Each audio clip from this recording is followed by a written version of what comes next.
Good morning, all. Morning. I do know that we are going to have a small group today because I just got an email that Commissioner Carter is out of town and Sharita is tied up this morning with some unexpected items. And I apologize for not getting a agenda out, but today's agenda is a pretty light one, a simple one, kind of talking through the white flag options and starting to talk about white flag for next cold weather. Yes, we're not done with cold weather yet for this season, but that's kind of the big topic, is talking through needs and wants to start planning for November, December of 2024. And give it a couple minutes. I don't remember minutes got sent out. But we may not have a quorum for minutes.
Do you know when the minutes were sent out for this? Because I don't see them. That's what I was just going to check with Angela on. I know she was working on them.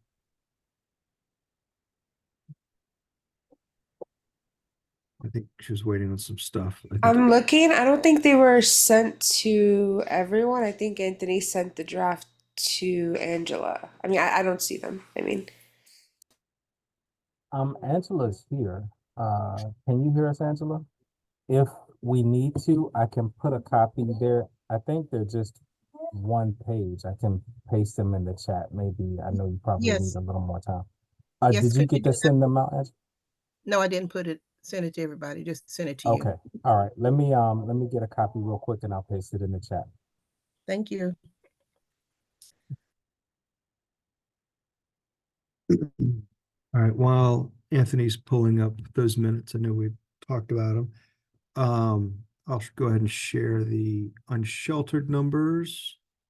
We're at 37 families are reporting unsheltered homelessness, and 75 single adults are reporting unsheltered homelessness.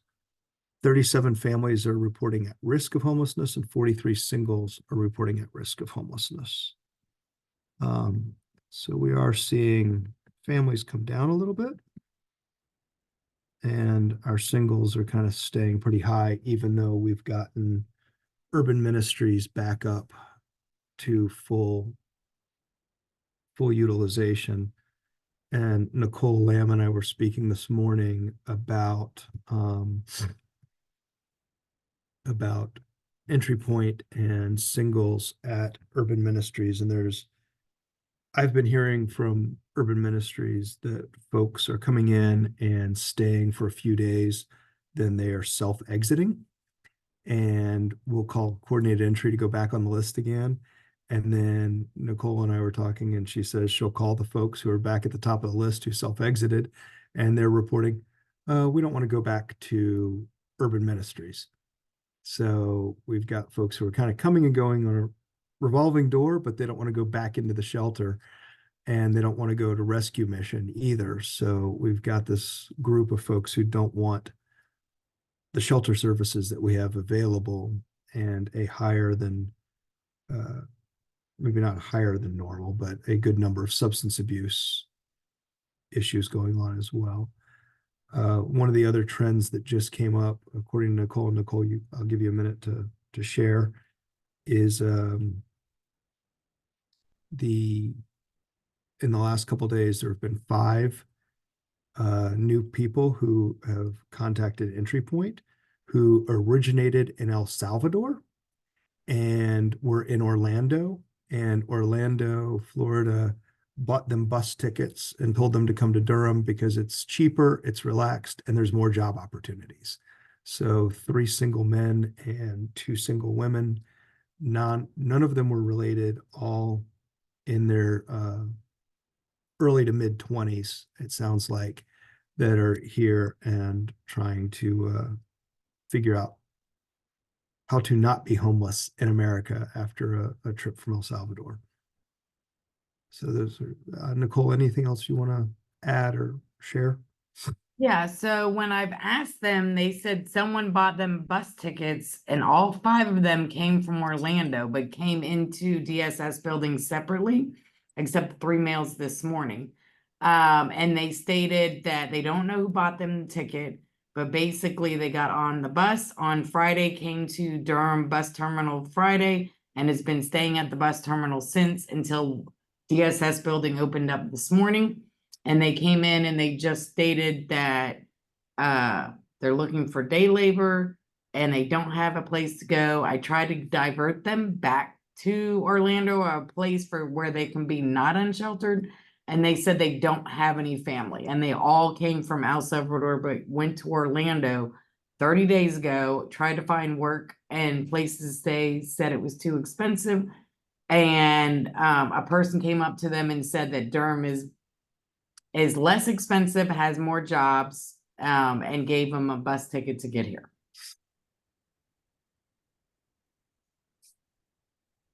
Yeah, we had 2 females that came in Friday, and we had 3 males today. And I do know that what they're being told is to come to the SS building because we have shelter for them. But we can't drill down to who's telling them this because they don't know, right? Yep, I've tried to ask that question, and I had, the translator on the phone with me, but they do not know the name or a phone number of anyone to contact.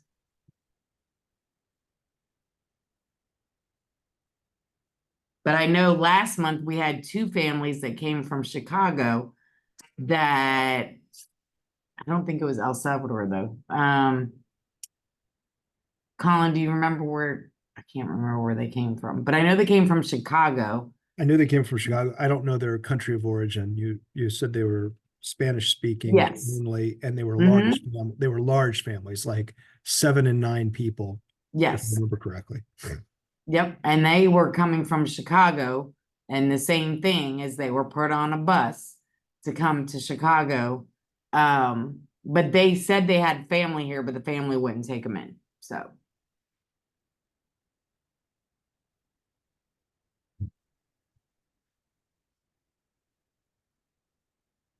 So these are the pieces that are going on in the Entry Point world of more people coming into the homeless system. and I did tell Colin I would keep you guys posted when they do come here, but definitely the whole building has been saying they've been definitely seeing more immigrants coming in the last month.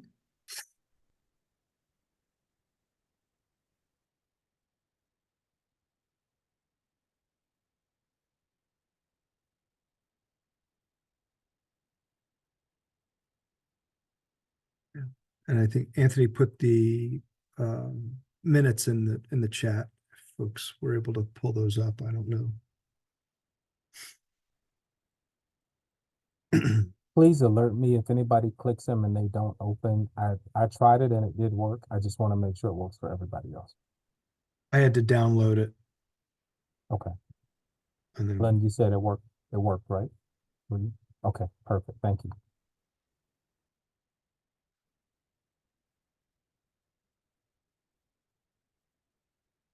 Anybody would like to make a motion on approving the minutes, we can do that. We have a quorum now. 3, 4. Yes. With the excused absences, yes. I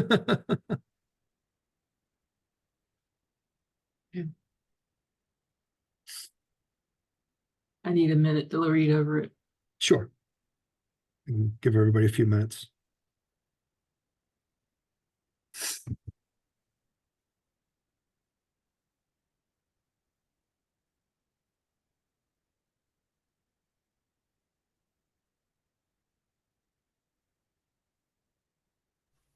Colin, I only count 3 HSAC. We got Ebony, you.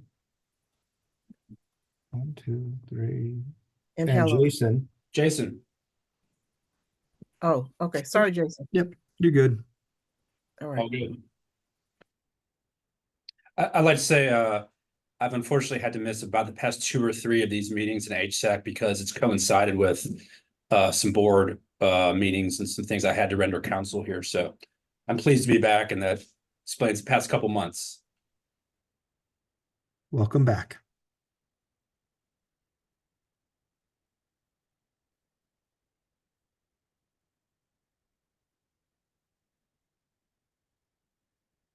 I'll make a motion to approve the minutes.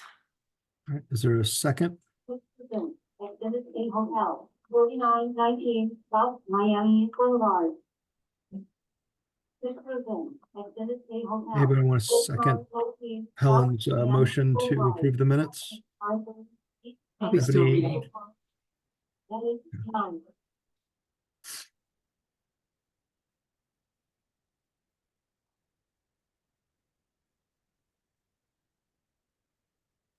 I'll second.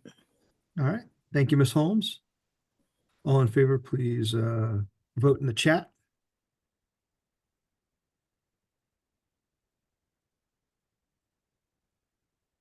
Or abstain. I think Jason may be abstaining on this one since he wasn't here. So I guess we'd be looking right. for a vote from Ebony and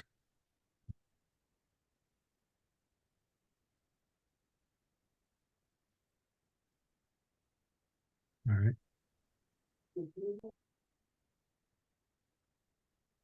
Angela. 2/3, I think the motion would carry, given we've got 2/3, and Ebony will be right back, so she can vote when she returns. Motion carries, minutes are approved.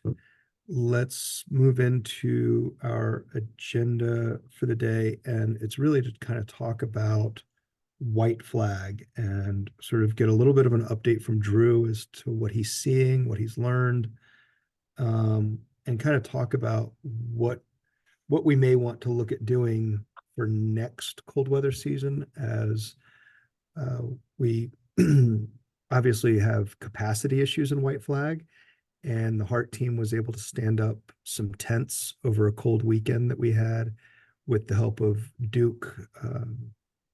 Duke's emergency. Healthcare preparedness. Yes, healthcare preparedness. Thank you, Alan.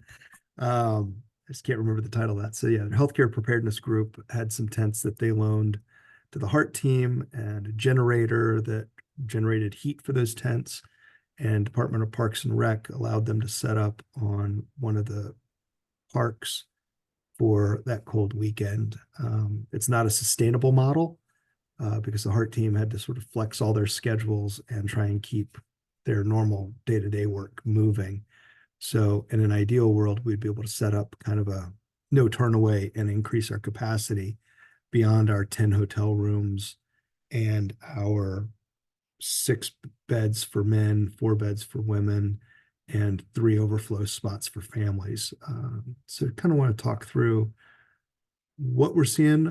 Drew, if you want to give us an update on what you're seeing for white flags so far this season, that would be fantastic.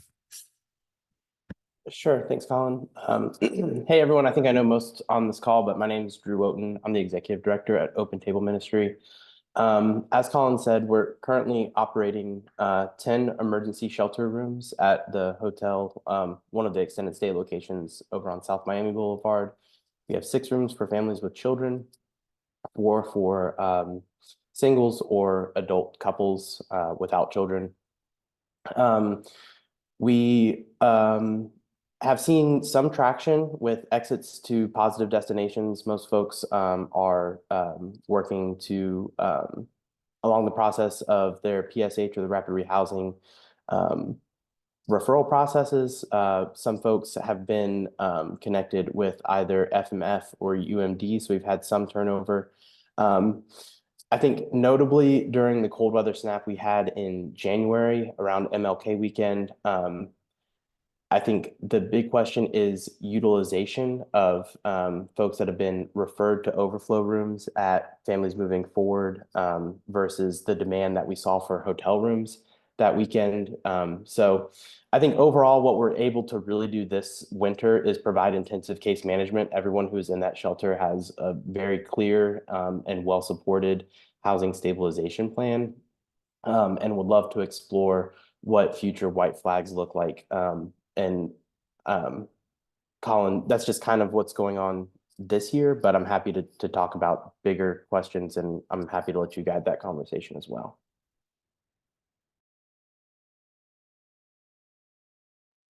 Thank you, Drew. Do we know what because the way our white flag is currently running is folks have come in and they can stay based on, we're sort of operating the white flag in the motel, sort of like an extension of an emergency shelter.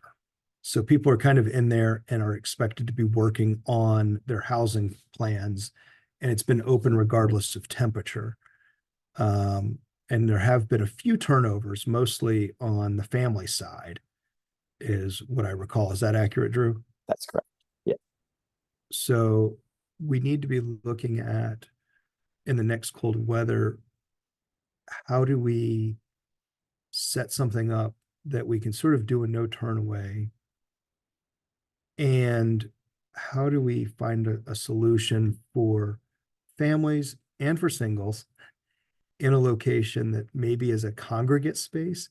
Because the hotels have been a challenge, because we could possibly rent, 20 or 30 rooms if we only did it at motels when it was 32 or below. The problem is the motels can't give us 20 or 30 rooms with 24 or 48 hours notice. So it's kind of okay, we're capped on that. And then if we try and stand up a non-congregate shelter, or a congregate shelter, only when it's 32 or below, we run into what's the location and how do you staff it? And it's hard to find staff with 24 to 48 hours when they're kind of as needed. It's often easier to staff something for an entire season because it's guaranteed employment and guaranteed hours, and people are more willing to sort of say, sure, I'll go work these hours for 4 or 5 months and make it a seasonal shelter that sort of serves as a no turn away. And Jeff, go ahead. Thank you, Carl. I think what I see the issue in doing it with the hotels is the tiering. For emergency shelter, generally they're really tiering. In emergency shelter, which is congregate, being tier 1, emergency shelter, which is non-congregate, where you have privacy, is tier 2. From tier 2 going into permanent housing or self-resolving. When you offer non-congregate shelter as white flag, you're placing it above the congregate shelter, and then expecting people to leave tier 2 and go down to tier 1, and that is a inherent problem when you stand these things up, is that you're asking people to take a step down, and traditionally in a lot of places that hasn't worked.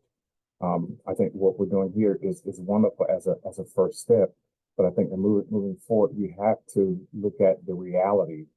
It looks good on paper, and in theory, we're helping a few families. But if we're looking at being more effective and looking at national models that have shown this on a consistent basis, when you jump to tier 2, you're going to have difficulty going back down to tier 1, and we're seeing that a lot already here in what we're doing. That's why we're seeing people come back in when they leave the winter shelter, our tier two.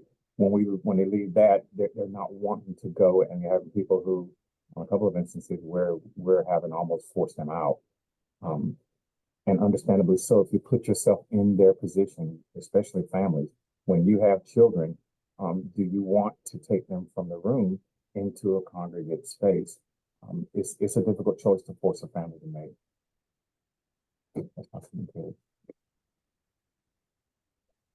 So I can just share a little bit about what I've learned the last few years, if that's okay, Colin and Jeffrey. So I think to me, a little bit of context is helpful as well for just understanding our numbers and where we're at with the community and what we did for White Flag pre-COVID. So my introduction to RCOC and to this shelter process started right at the height of COVID, 2020, 2021.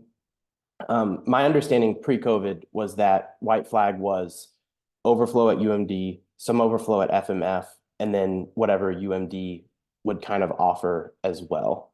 And it was kind of just ad hoc. Everyone would just, pull together, and that was the White Flag plan pre-2020. In 2020, when UMD went to 50% capacity, the COC designated some of those COVID dollars for Open Table, who, and again, this is my predecessor, Carolyn, who's the director, kind of, put up her hand and said, we'll do White Flag. And it was 2 sites. So November to December for 2 years, we would do only non-congregate at CDI, which no longer exists. So they were willing, like Colin said, to have those rooms set aside on 48-hour notice during that November-December period. From January to March, Jeffrey, we were doing, like you said, those 2 tiers. So this is again during the height of COVID, which made a lot of sense, pre-vaccines, all that, the height of social distancing. We were approved for 20-something odd beds at Trinity, which is, at least for us, a convenient location because it's where our offices are. Not an ideal situation, but it is within walking distance of UMD, FMF, so it's pretty good. We, on average, would have 30+ folks here a night, plus doing a second site for folks that were so medically vulnerable or fragile that a congregate site did not make sense. So a little bit of context, we did that for 2 winters through 2021, 22, so through the last winter period. Last winter, we just did a non-congregate at Hometown Studios on 55. Kind of the same situation as CDI. CDI no longer existed. They had sold at that point. So we were doing 20+ rooms over those coldest nights. And we started this winter period by spending out those same dollars from last year, which I think I shared with this group our plans in either the August or September meeting for how we got to that 10-room block. That was spending out our last funds, which was 50-something thousand dollars over November and December. As kind of the supervisor overseeing this program, and just from what I hear of a lot of individuals, I just had this conversation with Eliza, our chair of HSAC, on Thursday or Friday of last week. There's a lot of stakeholders who have a lot of different opinions about what White Flag should be. And I have my own thoughts. Broadly, I think we need to move away from the hotel model and the motel rooms in general. I think that's just it. When you have the context of how we got there, I think we can see why we did that, especially during COVID. And I think moving forward, what we're going to need are different solutions that meet different stakeholders' needs, right? So what I hear with first responders in the HEART team is saying that we need a no turn away. We also need needs and solutions for families and for individuals. What I think is that it needs to make sense so that it's not the same shelter that's trying to do all those things. Right. So from Open Table's perspective, obviously we have this DHF funds that are going to be, it's currently going through March of 25. And I'm already thinking for what we're doing next year. So I'll just let you all know, we can offer whatever the COC and HSAC says, hey, this is what's going to make sense for us. I have my own ideas. I do think that during the November and December months, hotel rooms are probably going to honestly make sense. just because it's going to be very hard for us to staff a congregate site for a 5-month period. I do think a congregate shelter from January to March of 25 makes a lot of sense. Again, we need to suss out, are we going to do same site? I think individuals and primarily men makes sense. Do we want to do a different site for families and folks who identify as female? I'm curious what the utilization of that shelter would be based on what the utilizations of overflow rooms at FMF have been. I don't know if we want to try to do 2 sites and if that is too difficult. To Colin's point of having a no turn away option, I absolutely think there needs to be a no turn away option specifically for first responders to take folks. To me, I think I'm curious if we can even use some of the funds that have been set aside for open table. Do we want to have an MOU that on really cold actual white flag nights, we can provide extra staffing or at least use our dollars for extra staffing to fill the community room at UMD? I don't know, and I'm just proposing different solutions. There's not going to be one silver bullet, right? That we say like, okay, well, this shelter, it's going to be for families with children. It's going to be on just white flag nights. You know, we're obviously working under budget constraints. But I just see there's a lot of different stakeholders that have a lot of different, like, we need something for families. Yes. We need something that's no turn away. Yes. We need something on white flag nights. Yes. Another option I'll just put out there, our background primarily with the Open Table Ministry is partnering heavily with volunteers and church communities in the community. I'm happy for Open Table to be the resource that we provide the technical support, and we rely heavily on church congregations. Hey, on white flag nights, again, over the holidays, it would be difficult, right? So let's just think November and December, people are busy. Churches specifically are busy. So January 1st to March 31st, maybe that's a possibility. We're on really cold nights. We say, hey, look, Open Table is going to provide, you know, some light staffing.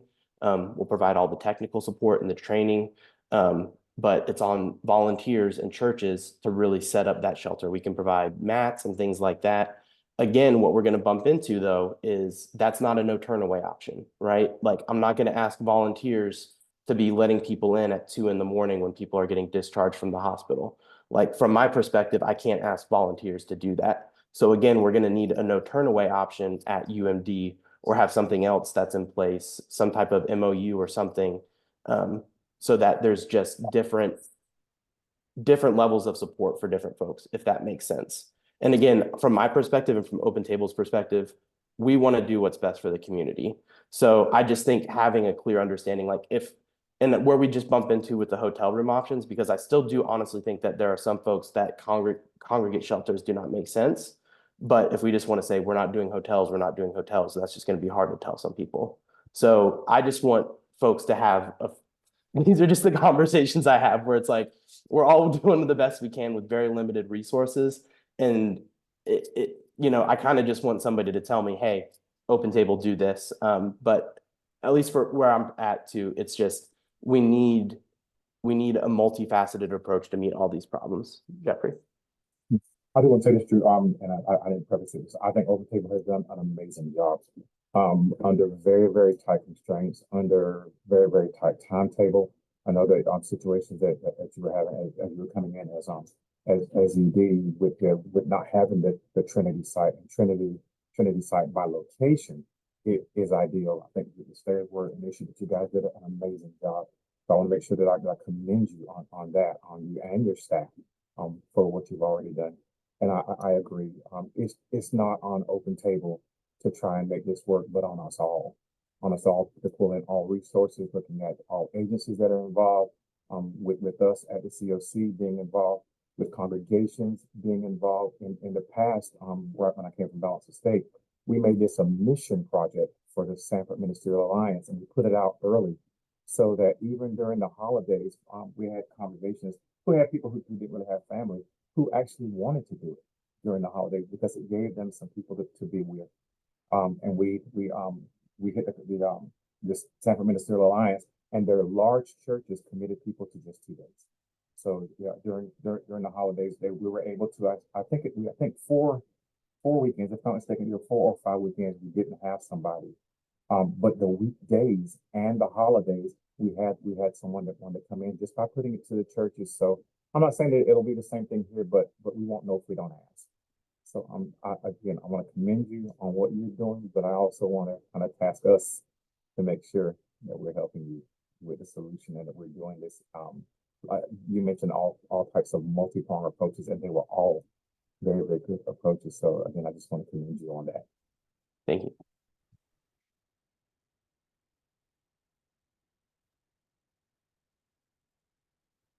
I'm kind of curious to hear, Helen and Ebony, what are you all hearing and seeing from your seats? Because you both intersect with a unique populations and hear and see things from a different lens. So I'm kind of curious to hear your thoughts on what your folks are saying or feel is needed.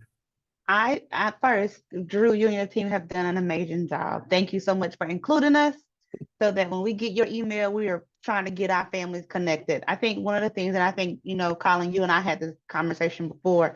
I think a lot of times the transition from the hotel to the shelters is really the concern. I think people are open and having their own space at the hotel, but then when it's time to transition to the shelter, they just don't want to do that.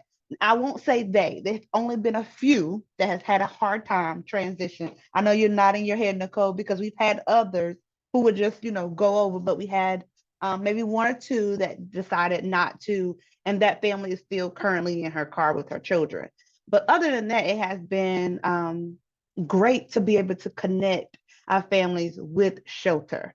So I won't say that it's not needed, because it is. I just think that sometimes we just have a hard time connecting our families, the transition from the hotel to the shelter.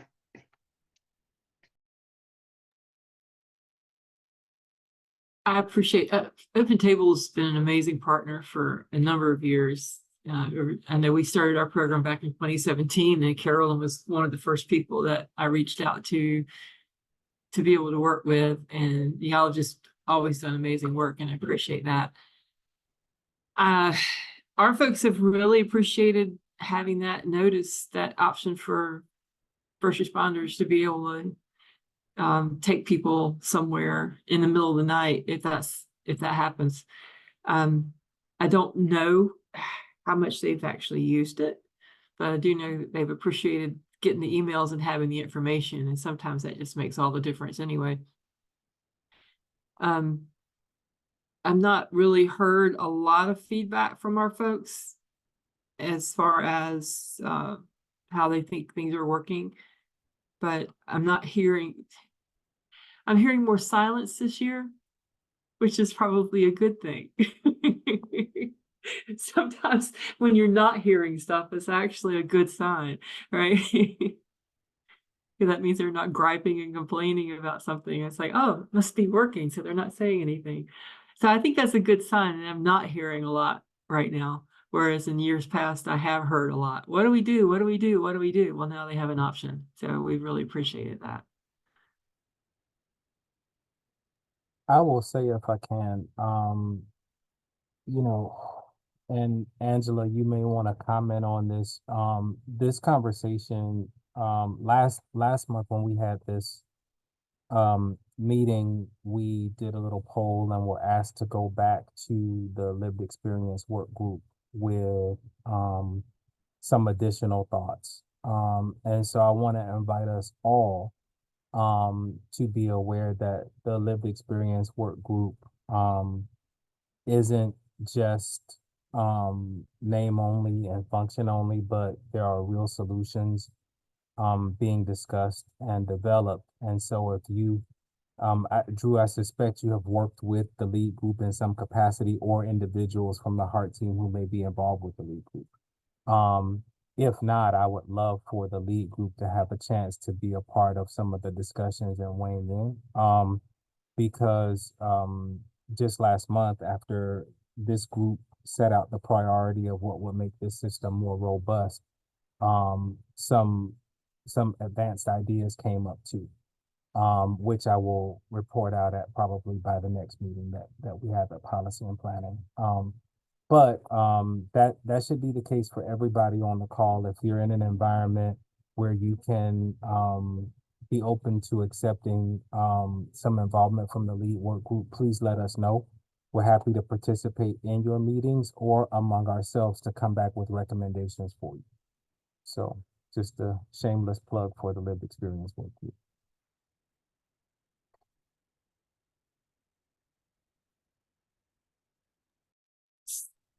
I think it's So really, go ahead, Drew. yeah, I appreciate everyone's input and thoughts and feedback, and thank you for that, Anthony, and certainly want to work with the lead group as well. I guess I'll put this over to you, Colin. I'm happy to be a part of this meeting, monthly moving forward, just to listen and to share updates. Kind of where I'm at is there's a lot of stakeholders and there's not a clear, hey, do this open table for white flag next year.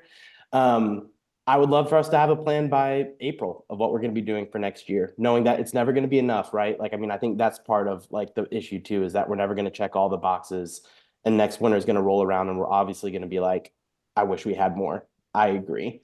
So Colin, if you want to send me an invite, or, Melissa, to be a part of this meeting monthly, but I just, I want us to have a robust place and plan that's going to make sense from the lead perspective, make sense from the COC's perspective, make sense from what Open Table can actually do capacity wise. I don't want to overpromise what we can do as well. But I'm happy to hear any feedback, and want to make sure that we have all the stakeholder input that we can.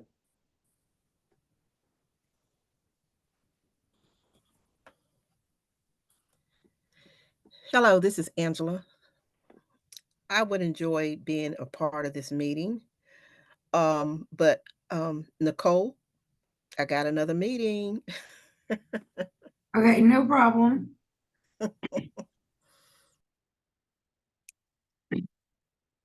Thank you, Angela. Yeah, this meeting, especially for the white flag, is definitely, Drew, I agree with everything you're saying. And I know we're never going to check all the boxes, but I will say I agree with Jeffrey also with the hotel, because we have a lot of clients that will not go from the hotel to the shelter when we have bed placement. And it's just heartbreaking when you have to tell them, with the policy, they have to leave the hotel to go to the shelter. And if they deny it, they're exited. So it's, I definitely agree. It's hard for families, especially families. Singles a little bit easier, but you got singles that are medically vulnerable. They can't, they might have open wounds, or they might have medical conditions where they can't go, to the shelter, to the congregate shelter. So something we need to think about also with the medically vulnerable, the ones that don't fit the congregate shelter, and the one, and families that don't want to go to the congregate shelter. Just something for all of us to think about, because we definitely have many dynamics, of individuals, couples, families that we need to think about.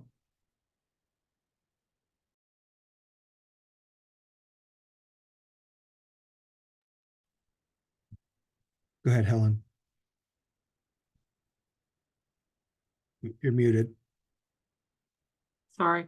I have two things. One, I'm speaking to the choir here, and I know that I've never lived unsheltered. So what I'm about to say, please understand where I'm coming from on this. We've talked a lot in the past about the challenges of someone going from a non-congregate shelter to a congregate shelter. And this morning, I'm thinking about this and thinking about if I were that person that were in that non-congregate shelter. It's scary enough not knowing where you're going to sleep. But then to go from a relatively safe place to what could be considered an unsafe place. I can't say I blame people for not wanting to do that. So I was just thinking about it from that perspective this morning, and I hadn't really thought about it in that way before. But I can certainly understand that. But the main reason I wanted to ask a question was, I believe correct me if I'm wrong, but I believe in the past we had talked about other churches in our community possibly being involved. And if I remember correctly, maybe Sharita or someone was looking into that. Colin, do you know anything about that or where we stand on that? Because I know, Drew, I think this would be awesome that y'all would be amazing technical assistants, but if we can get some other people involved as well to support what y'all are already doing, that would be wonderful. Yeah, I think we gave some presentations to the Durham Congregations in Action. I don't think we heard anything back. We need to sort of follow back up on it. The churches are a great resource, absolutely. Having utilized churches in another jurisdiction on a rotating schedule, and I know Lloyd can talk about it because this is the way kind of some of the shelters started a long time ago. There was a rotating faith group that did do some shelter. There is a process to it because you have to kind of go through fire inspections, and temporary use permits need to be issued because you're going from I forget what it is, but you're going from like a non-residential use to a residential use for a short term, but it needs to be planned out. If there's a way to do it, we need to start that process sooner than later. And then as Drew has shared, during the holiday season, it can be a little bit tricky because a lot of those spaces that would be used for letting people sleep may be used for holiday festivities or plays or youth ministry or what, all the other things churches use their space for during that time frame. One of the things that I did find interesting is when we were standing up and looking to stand up that Martin Luther King weekend, Urban Ministries was willing to let us use their cafe overnight and the multi-purpose room. The challenge was they weren't staffed appropriately. And part of me thinks that this could be a good no turnaway solution if we plan now for appropriate staffing. And we had mats and just sort of said, hey, Open Table is, or not Open Table, Urban Ministries, the cafe is open every night because in order to staff it right, you're going to need it staffed kind of for that whole cold weather months, and say from December 1 to April 1st.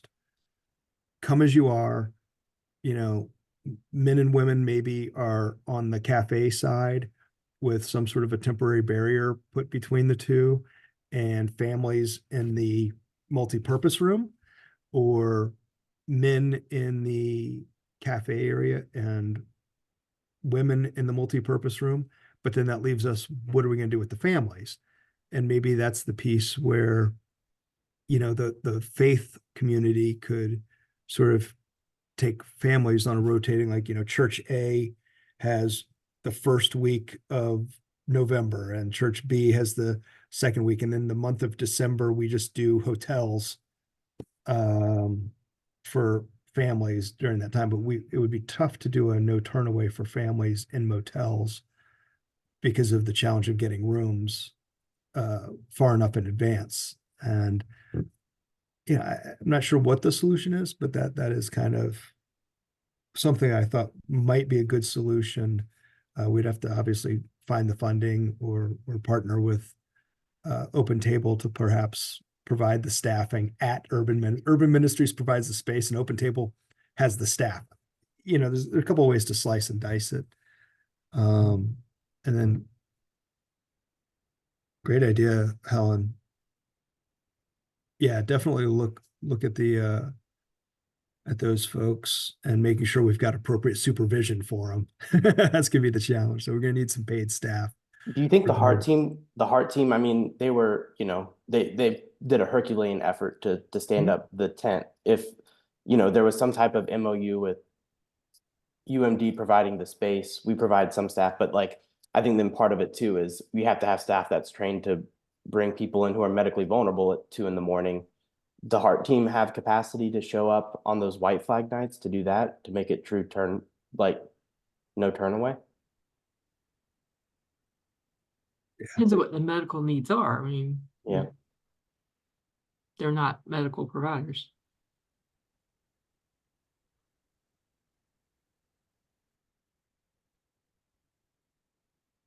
Lloyd, I know Lloyd has his hand up for a minute, so go ahead, Lloyd. Thanks. In terms of congregational rotation, Durham Interfaith Hospitality Network, I think was operating, I know it was a predecessor to Families Moving Forward. I think it was founded maybe in the mid to late 90s and operated until it merged into Genesis Home at the beginning of 2016 to form Families Moving Forward.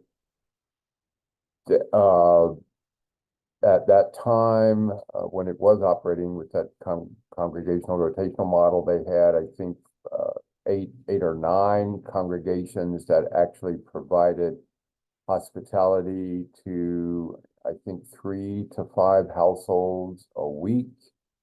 And then they utilized additional volunteers, I believe, from, I don't know, 25 or more supporting congregations that would provide volunteers to bring in meals, to help arrange for transportation of the households, the families from, the congregation that was hosting them for that particular week.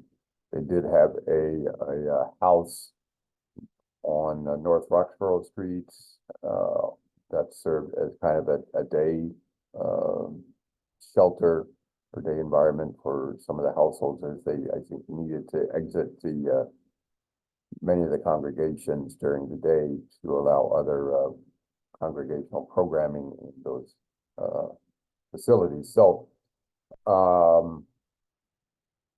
I don't know, again, maybe Sharita has been in touch with congregations.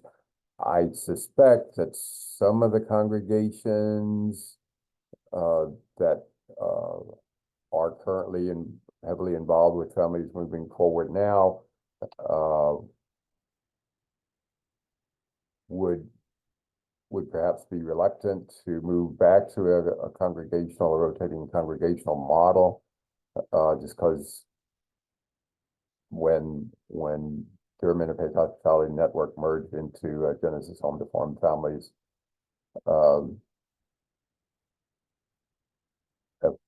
Families Moving On Together, Families Moving Forward, excuse me, confusing my name here.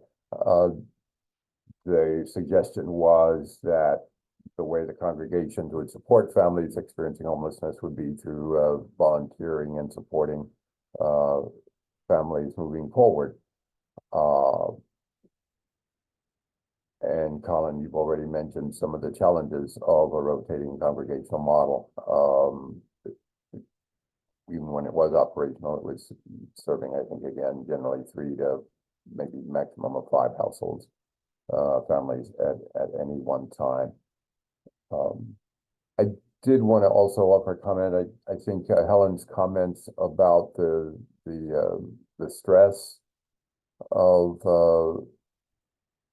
people in congregational shelters. Certainly, we know about the stress and the trauma just associated with the experience of homelessness in general. It's why we're trying to reduce homelessness, obviously. I think sadly, it's not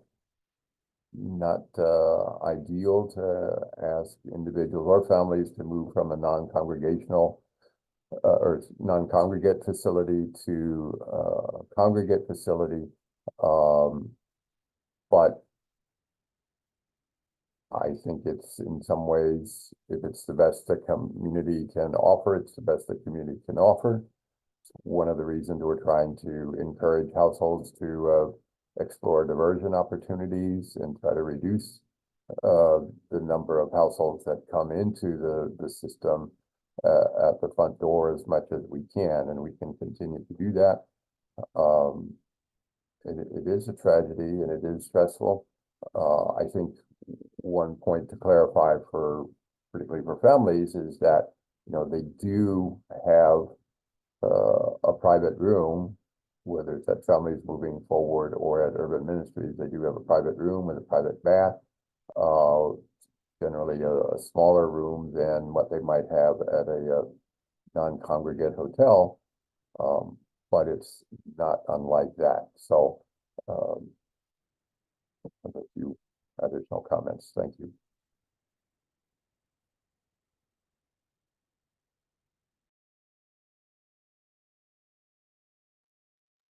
Go ahead, Drew. And I think there's pros and cons to everything. One of the ideas I had was, what if we had a church or even a site, like it doesn't have to be a church facility, but I'm thinking a site facility that was the one geographical location. And on White Flag nights, there was churches instead of rotating. And it could be businesses, it could be not other groups that just want to, they take a chunk of time to say, we'll support and volunteer at that site. So it might mean moving away from their location, but like that way we only have to do one special use permit. And we're only doing it on White Flag nights. So we're not rotating when it's 70 degrees out in November because it's going to be 70 degrees in February next year. I mean, like, that's part of my frustrations with predicting the weather is I'm in the wrong business. But that way, when it's, we can have a 48-hour heads up and it's, hey, church A or, civic group C, you're on call this time period. Can you come to the Boys and Girls Club? Can you come to Trinity? Whatever we decide that place is, all the materials are already here. And I think part of that I think it needs to be really centrally located. The other point, and again, there's just pros and cons to everything. The other point we're going to run up into is, where do people put their stuff? Because when we used the Trinity site here for 90 days, we had a wall of boxes where people could store their things. They couldn't access it during the day, but they could leave things there for the next night because they knew that no matter the weather, there's still going to be shelter offered. If we're only doing true White Flag, we're not going to be able to have a space for people to leave their things. So that's just another downside of only doing it on White Flag nights, which if we're trying to increase capacity, maybe we have 2 shelters or 2 sites, quote unquote, one for singles, primarily men, and then another for families. And we're only standing those up on true White Flag nights. Locations remain the same. How they're volunteered and staffed would kind of just be on an ad hoc basis. And again, we have to think, is that feasible for November and December? And again, where we bumped into is that we're limited with the rooms. And there's also a capacity issue. Yeah, the rooms, to me, it's just like it's so frustrating to try to get them. Like there was this whole point, Colin reached out to me over that cold snap and was like, hey, can you get 6 more rooms? The hotel told me, yeah, sure, we'll do 6 doubles. I send out the email to the COC at 5 o'clock that day. They said no rooms available. And it was just a reservation thing on their end. And again, if we're just not offering hotel rooms and we say we don't do that, I think there are folks who truly need that non-congregate option. And at the same time, I just don't know how to communicate that and to do that sometimes equitably at times because, and this is just a very anecdotal evidence of like just of the amount of referrals we get. So prior to the cold snap, we had 2 folks transition into a different shelter. We opened up our referral process. We sent out the email to the COC. We received 3 referrals for 2 rooms. During that cold snap, we were going to open up 6 more rooms. And we received, so this was a week later, we received 19 referrals for 6 rooms. So like there's a disconnect there between folks that are accessing shelter within that 1 week time period. So again, that's why my pendulum swings between being like, we should do hotels, they're a good solution. And I'm currently on we should not be offering motel rooms. That's where I'm just on that side in general. But again, like maybe there's just has to be creative solutions that were, again, checking all the boxes for families, singles, and no turn away options. And so those are just some of my ideas.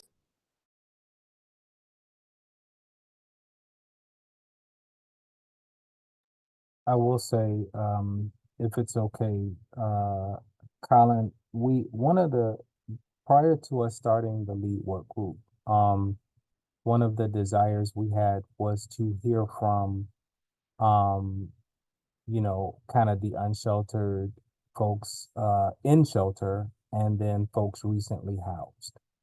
And so that process has been underway. The Heart team has been orchestrating these listening sessions, and they're going to be releasing some of the information of their learnings. But I happened to sit in one of the more recent listening sessions of folks in shelter. And it was really interesting because,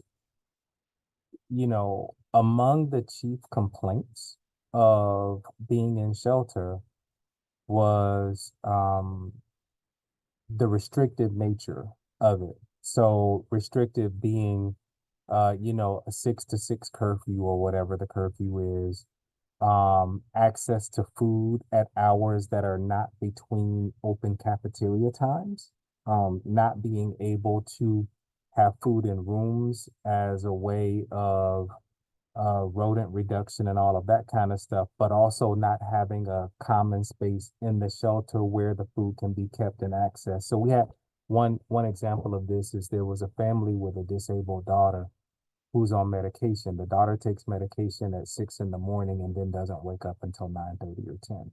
Well, breakfast ends at 8:30. And so then the family has trouble trying to figure out how and where to get that food from. And more oftentimes than not, they have to go out of shelter and buy it. So I'm only pointing this out to say that as we're thinking about solutions, Colin, whether they're in a shelter, UMD, or outside, there may be other things that come up in these sessions that we need to hear about because we want to make sure from where I sit and from what I've heard, everybody wants the same thing, or most of us want almost the exact same thing. And so I think there are going to be some key things that if we attack those key things, it will reduce the burden on the system in a bigger way so that, it doesn't feel like we're constantly not able to do enough. So I'm looking forward to this. I think this is a really good discussion, and I think doors are opening for us to be able to put together solutions that are going to really work for the Just to masses. just to throw out one more point, and I could talk until the cows come home about all the different options. Just Jeffrey or Anthony, excuse me, put that on my radar. Was just the type of case management service we're able to provide in depth in the current non-congregate setting. Like I'm really proud of what our team's able to do right now through that. Just completely different when we're doing a congregate setting, right? Like we're trying to get folks checked in. We maybe have one other staff person who's available to talk, but there's 30 people. Sometimes folks come back the next day, other times folks don't. So just a different, like, what are our, if our goal is to provide case management, that's a very different type of feel to the shelter, one versus the other. So just something to consider there as well.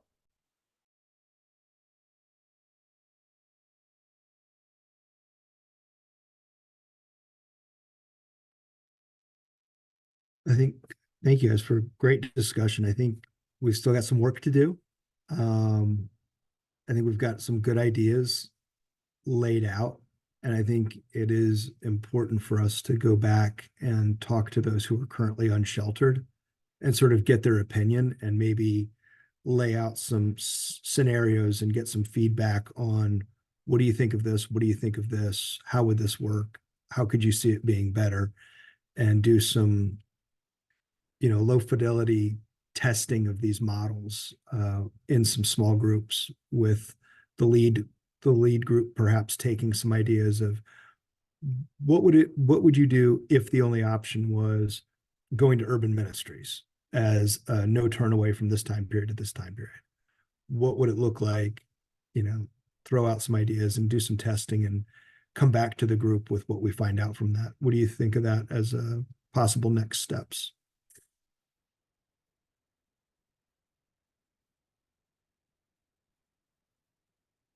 I think talking to the lead group is great. Could you just spell out the next steps for me, like explicitly, Colin? Sure. I'm thinking about, we've kind of talked about using a rotating church model for families. We've talked about using a rotating church family for all populations. We've talked about using urban ministries as a no turn away for singles and possibly singles and families. And talking about doing away with the motel option, except for, maybe a very, very, very small group of people, which creates some problems that I've been aware of with Nicole, because people will be like, oh yeah, I'll go to White Flag. Oh, I want that motel room because, my friend Johnny got a motel room, and why can't I get the motel room? Which creates some tension, and the entry point folks kind of unfortunately bear the brunt of that when they don't, they get chewed out and cussed out for not being able to get the motel room that their friend got. So we need just to kind of be aware of that. I think if we take it, and maybe Anthony can work with the lead group to sort of take this out and create some hypothetical situations and get some feedback on, would this work? What needs to be at urban ministries to make urban ministries work? What needs to be in the churches to make the churches work? What needs to be done? I think that would be my next step, is taking what does it take to make urban ministries work? What does it take to make churches work? And get the feedback from people who are currently experiencing unsheltered homelessness, and bring it back to this group to help with the next step of planning. Because once we find out what it is that's truly needed, then we can say, oh, this is just a staff issue. Or no, there's a safety perception. Okay, well, if it's a safety perception, the next question to the lived experience would be, how do we fix that? Is it fixable? And if it's not fixable, and if everybody says, no, the safety issue is just too big to overcome, nobody's going to use it. Okay, well, now we have some data. What would be another option? So, Drew, lead would be happy. We meet monthly.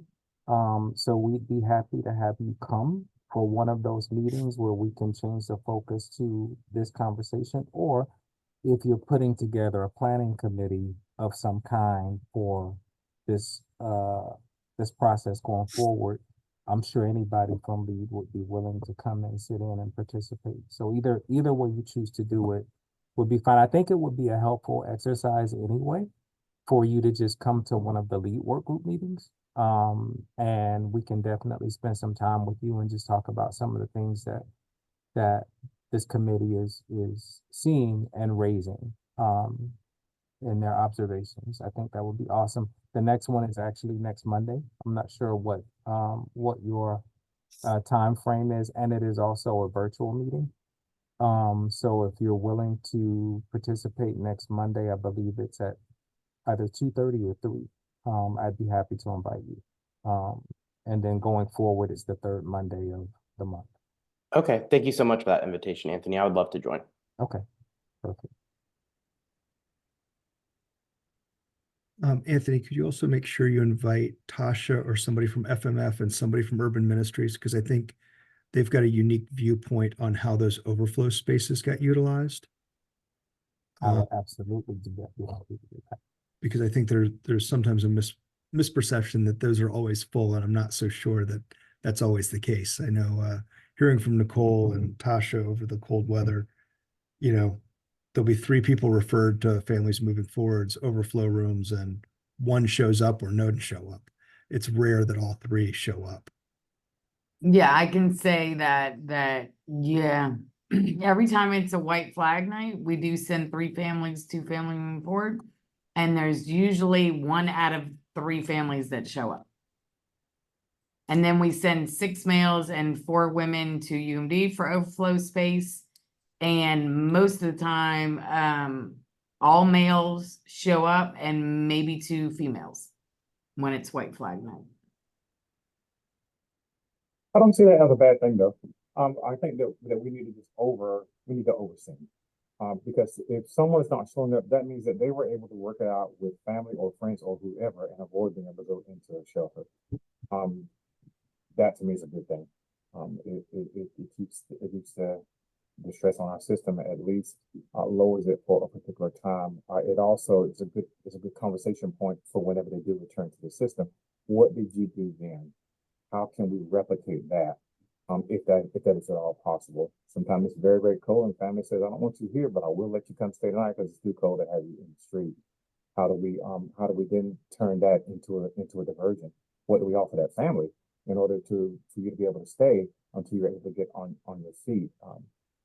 Again, I think that's a good point. That's a good place for the beginning conversation of intensive case management.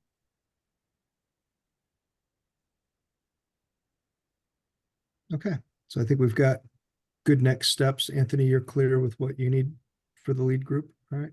Yeah, if I can't for some reason make it work for next Monday, then I will focus on it for March, but I'm pretty sure that next Monday will be okay. We'll just have to do a little bit of putting together a meaningful agenda. Yeah, and we can work on that. I don't know that the group needs anything back in March necessarily, like an update on what the lead group thought, but I think there's going to be some assignments that the group is going to have to take out to folks that they're currently working with who are unsheltered and sort of get some feedback, and may ask the street outreach folks to help do a little research as well for us. Thank you. All right, I know we've got a little bit of time left. Anthony or Angela, do you all have a lead update for us? Actually, given this meeting that's gonna come up, I would prefer to hold it. I will tell you that one of the things that this committee did last month was chose to ask the lead work group to think about more robust solutions for our continuum. The stories are not necessarily changing. So what we did was we asked, let me go back a step. So when the HEART team stood up the emergency shelters, a couple of things that happened.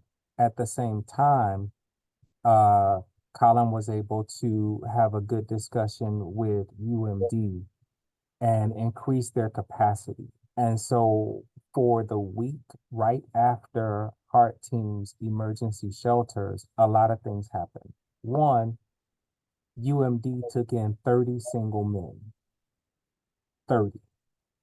Okay.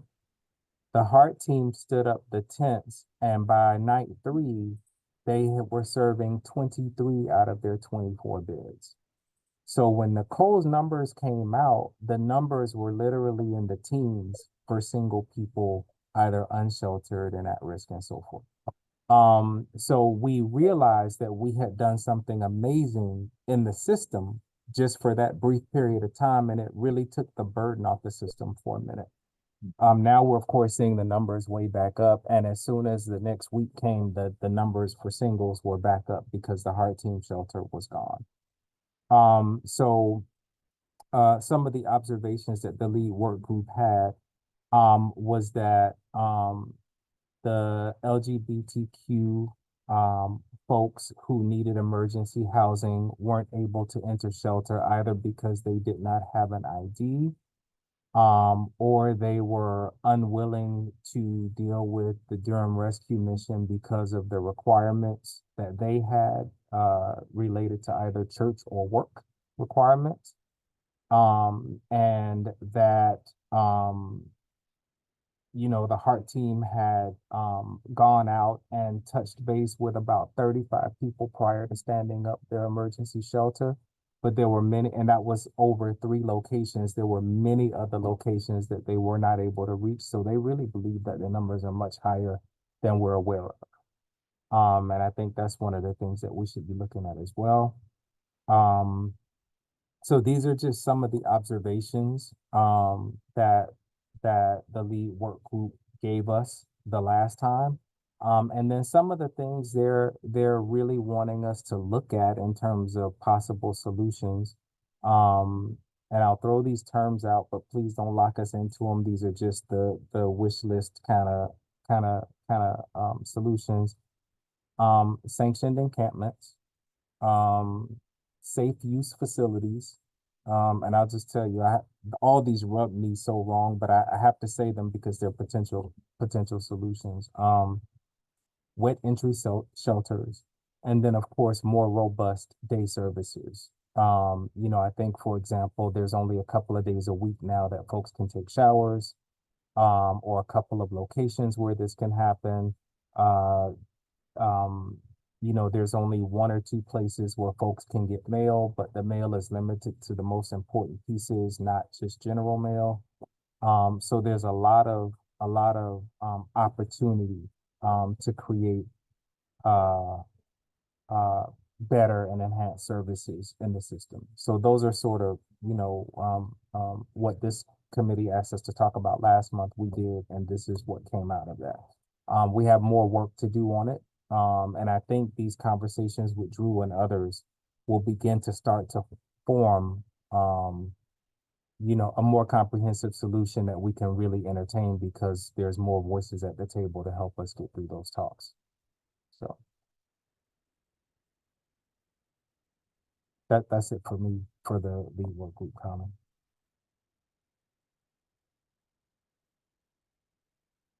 Sorry, I said that was it for me. I promise it's about to be it. One of the things that came up at the meeting is there are a couple of programs that we intend to go and look at. One is Oak City Cares in Raleigh. Another is the Interactive Resource Center in Greensboro. There are some student groups at Duke. So there's other stuff that we're working on. And we're looking at other models around the area, to see kind of if there's anything we can take from those to improve our services here. I promise that's it.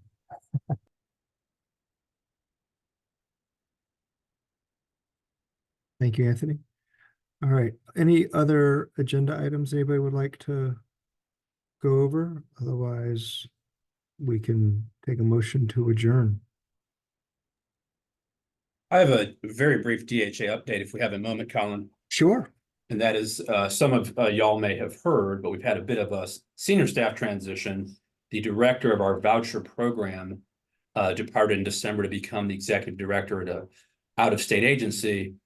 So she served as the chief operating officer as well. We have elevated one of our staff members to new chief operating officer. She has a lot of experience, and I found her to be very energetic and responsive. We are still, however, looking to fill the voucher program director role. And given how much that role interfaces with the community, I wanted to let everybody know. In the interim basis, the new COO is covering that, but we are actively looking to fill that spot. And Colin, you and I, Russ as well, we were discussing various HCV staffing matters late last year, and I wanted to let everybody know.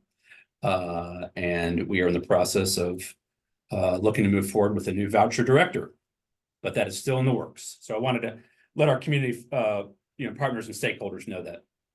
Fantastic. Thank you, Jason. Who's the new COO? That is Shanti Brown. Ashanti. Who Okay. has been our Wonderful. director of strategic management for many years, and now she's the chief operating officer. Wonderful. Congratulations to Ashanti. All right. And I know there's a consultant that we're working with on EHVs, emergency housing vouchers. At DHA? At DHA, Yeah, Sean. I believe Sean is cycled out of her consultant role. Okay. Now we are looking to fill it some other way, if you will, in the coming weeks. But Ms. Williams is no longer serving as a consultant with us as of the end of last week. Okay. So we need to figure out who we need to partner with on EHVs. Yeah, it would There probably be under the direction of Ashanti Brown for now. Okay.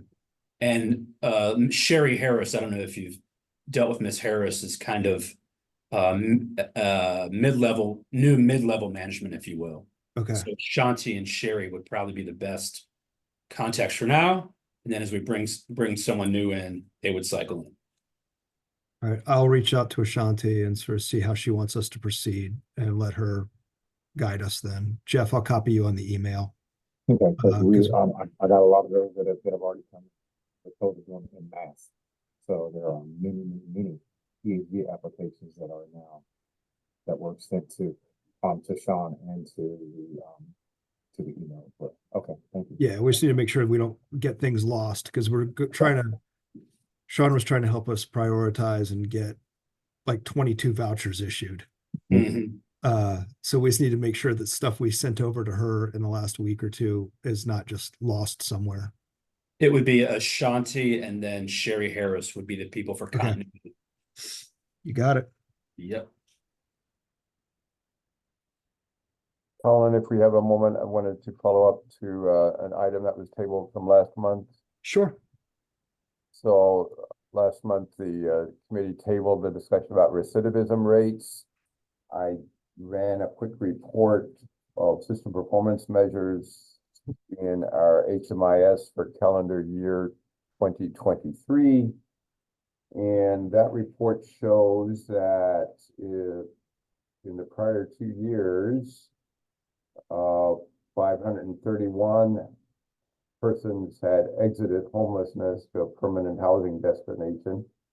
And of that number, 56 or 10.55% had a return to homelessness in the succeeding 2-year period.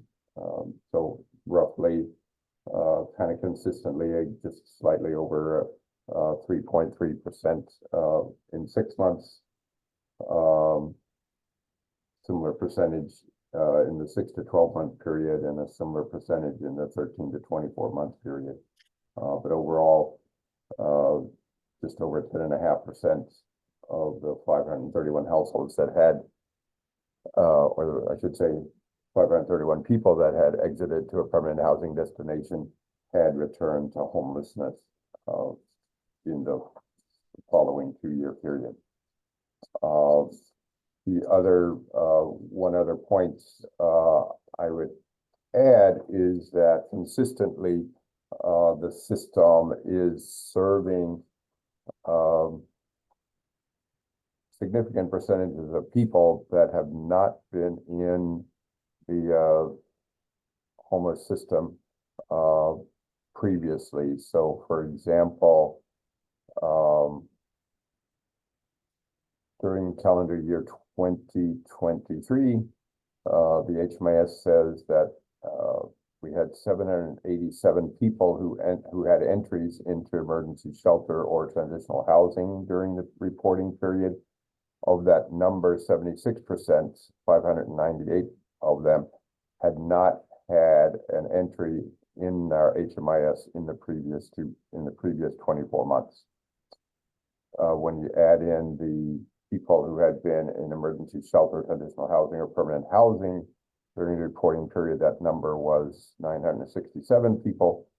And of that number, 72%, or an even 700, did not have entries in the system in the previous 2 years. So we're consistently serving large numbers of people. The vast percentage have not had experiences with our HMIS in the previous 2 years, significant majority.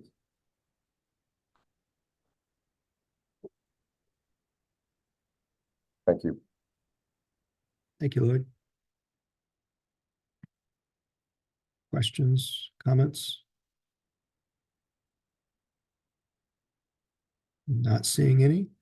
Any other items for discussion? News to share? Celebrations?